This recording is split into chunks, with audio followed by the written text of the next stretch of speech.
Pessoal, acabou aí agora há pouco aí o empate do Vasco no Maracanã por 2-2 com o Palmeiras. Aquele empate meio xoxo, né, pro torcedor vascaíno, né, porque o Vasco tava ganhando por 2-0 o jogo, né. Se o Vasco tivesse perdendo o jogo por 2-0 e empatasse, aí o empate seria massa, cara, seria ok. Mas da maneira que foi o jogo, a maneira que o Vasco recuou na partida, isso aí não deixou o torcedor vascaíno tão satisfeito. Mas o jogo em si foi um jogaço. O Vasco conseguiu competir contra o melhor time da América do Sul, apesar dos desfalques. O Palmeiras foi praticamente completo para essa partida. Grandes jogadores do Palmeiras estavam em campo hoje.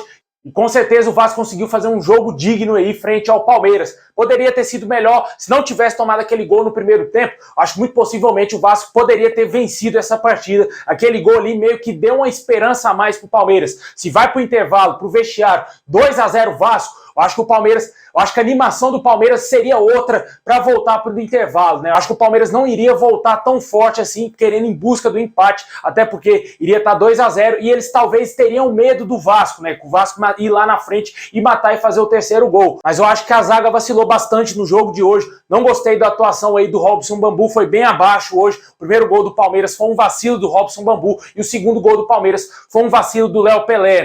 Mas o Vasco conseguiu jogar bem, principalmente no primeiro tempo. O Alex Teixeira jogando muita bola. O primeiro gol do Vasco foi um golaço, né, cara? Quanto tempo tinha que a gente não viu um golaço assim do Vasco, cara? Uma jogada bem trabalhada, lançamento perfeito do Jair. O Alex Teixeira dominou a bola, encarou o Gustavo Gomes, que é o melhor zagueiro aqui da América do Sul. Partiu pra cima dele, cruzou a bola na cabeça do Pedro Raul e fez o primeiro gol do Vasco, desencantando, né? O Pedro Raul, depois de muitos jogos sem marcar, fez um gol hoje. Aí a torcida do Vasco explodiu e logo nessa sequência, o Vasco conseguiu fazer o segundo gol com o Gabriel Peck, uma jogada muito semelhante, né? O Lucas Piton deu um drible desconcertante no jogador do Palmeiras, foi para a linha de fundo, cruzou a bola, o Pedro Raul cabeceou, o Everton não conseguiu segurar e o Gabriel Peck estava lá como legítimo centroavante, conseguiu fazer o gol, o segundo gol do Vasco. Ali parecia que o jogo estava ganho, né? Que o Vasco não iria tomar gols do Palmeiras, né? Que o Vasco iria conseguir segurar o Palmeiras e quem sabe até mesmo golear o jogo. Até conversei com outros amigos meus que estavam assistindo o jogo, que torcem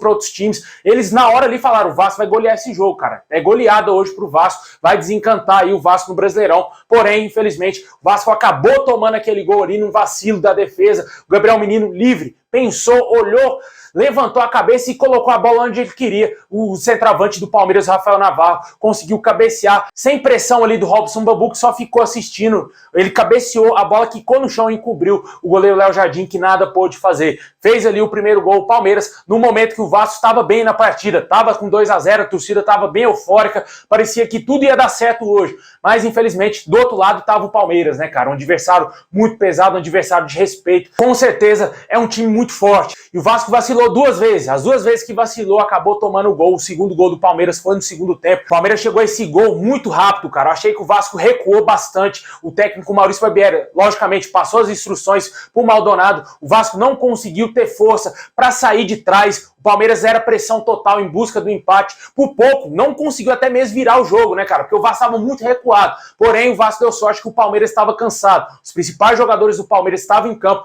tinham cansado devido ao jogo que eles fizeram no meio da semana pela Libertadores. E isso salvou o Vasco de tomar a virada. E também a diferença de um time que está em construção e um time que está pronto, né? Você vê o Palmeiras utilizando jogadores da base que entram e o ritmo do time não cai, né? O time se mantém bastante. E você vê no Vasco diferente, né, cara? Sai alguns jogadores, sai o Alex Teixeira, por exemplo, entra o Figueiredo, que não dá o mesmo ritmo de jogo do Alex Teixeira, entra o Marlon Gomes, que não jogou absolutamente nada hoje, fez a sua pior partida com a camisa do Vasco hoje, juntamente com aquele jogo do ABC na Copa do Brasil. Os jogadores não contribuíram absolutamente em nada, né? E o Vasco teve que sacrificar o Gabriel Peck, que na minha opinião foi disparado o melhor jogador da partida. O que tá jogando o Gabriel Peck é um absurdo. Baixou o espírito do Nenê de 2015 no Gabriel Peck, tá jogando muita bola. O garoto aí tá calando geral, meu amigo. Já critiquei muito aqui o Gabriel Peck, todo mundo sabe disso, mas hoje é o dia de elogiar o Gabriel Peck. Hoje ele é um jogador completo, tá jogando muito bem, tá ajudando na marcação, tá tomando atitudes inteligentes dentro da partida, ele sabe o momento de cavar uma falta, ele sabe o momento de passar a bola, ele sabe o momento que ele tem que finalizar, o momento que ele tem que acompanhar a jogada,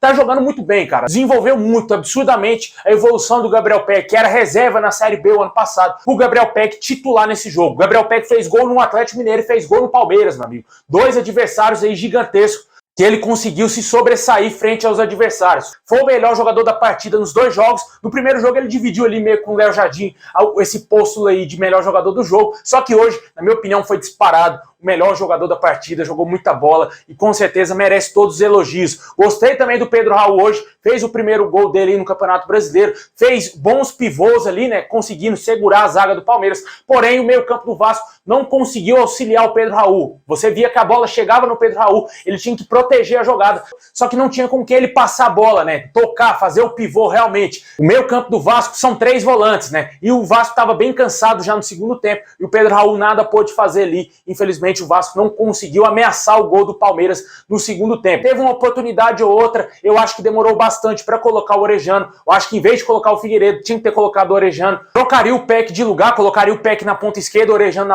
na ponta direita. Ele deu uma mobilidade maior nos minutos finais ali da partida. Eu acho que o Orejano, se tivesse um pouco mais de minutos, ele teria feito algo diferente nessa partida aí, dado uma canseira maior à defesa do Palmeiras, né? Mas hoje foi um jogo de gigante. O Vasco mostrou que está pronto para competir sim no Campeonato Brasileiro. Apesar de ter feito 2-0, não ter conseguido sustentar, mas do outro lado era o Palmeiras. É diferente você fazer 2-0 e tomar o empate do Cuiabá jogando no Maracanã, ou o empate aí do Bragantino, ou do Coritiba, do Goiás. São situações diferentes, né? O adversário hoje era um adversário potente, um adversário difícil, que com certeza era favorito para vencer o Vasco. A gente sabe que o Maracanã é a casa do Vasco, o torcedor foi lá, lotou, mas o Vasco não era favorito a ganhar do Palmeiras. O Vasco foi lá, abriu 2-0, parecia que queria ganhar o jogo, conseguiu competir contra o Palmeiras, mas esbarrou ainda um pouco nas suas limitações, porque hoje não tem comparação entre as duas equipes, né? A gente espera que o Vasco consiga reforçar mais ainda na janela de julho, porque trazendo mais reforços de qualidade, esse time tem tudo sim para brigar lá em cima. Não digo título brasileiro, pode ser que quem sabe aconteça essa possibilidade, né? O Vasco brigue pelo título brasileiro. Talvez se tivesse vencido o Palmeiras hoje, seria certamente um postulante, mas hoje ficou bem escancarado a diferença aí do nível técnico do Palmeiras, que jogou no meio da semana, para o nível técnico do Vasco, né? O Vasco ainda precisa de ter mais peças de reposição.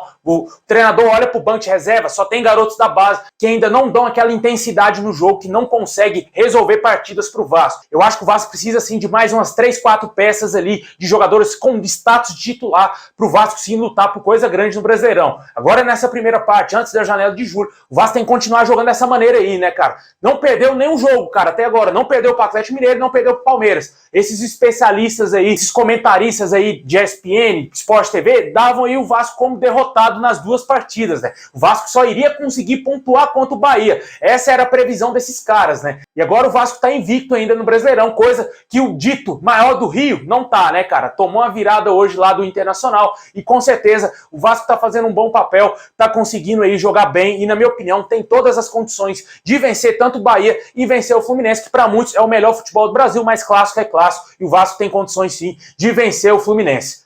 Deixa aí nos comentários aí o que você achou do jogo de hoje, se você gostou da atuação do Vasco. 2-2, poderia ter sido melhor pelo fator do Vasco ter abrido 2-0 na partida, né? Poderia ter vencido por 2-1 ali, mas infelizmente a defesa vacilou um pouquinho, mas tá de bom tamanho quando você olha que o Vasco enfrentou o Palmeiras, né? Tanto que o torcedor que foi lá no Maracanã bateu palmas ao término do jogo, porque os jogadores se entregaram bastante nessa partida. Deixa aí nos comentários o que você gostou, quem para você foi o melhor e o pior jogador da partida. Eu gostei bastante hoje do Pedro Raul, do Gabriel Peck, que na minha opinião foi o melhor disparado da partida, e também gostei muito do Alex Teixeira, muito mesmo. Alex Teixeira jogou muita bola aí no primeiro tempo, deu uma assistência pro gol do Pedro Raul. Mesmo com a idade avançada, o jogador vem se encontrando cada jogo, vem mostrando que ele é o principal jogador do time do Vasco, apesar de não dar tanta intensidade assim, mas ele ainda é o principal jogador do Vasco, vem crescendo a cada jogo, muito diferente do Alex Teixeira do ano passado.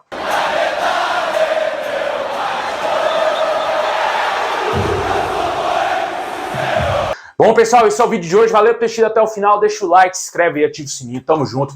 Forte abraço. E agora o Vascão só entra em campo na próxima segunda-feira da semana que vem. Vai enfrentar o Bahia. A gente não sabe se vai ser no Maracanã ou se vai ser em São Januário. Vale lembrar que o Vasco fez uma solicitação no início do mês de abril para o consórcio do Maracanã liberar o Maraca para esse jogo contra o Bahia. Porém, até agora o Vasco não foi respondido. A gente não sabe se o Vasco vai enfrentar o Bahia no Maraca ou se vai ser em São Januário. Eu acredito que será em São Januário o primeiro jogo do Vasco aí no Caldeirão. É isso aí, pessoal. Tamo junto. Forte abraço e é nóis.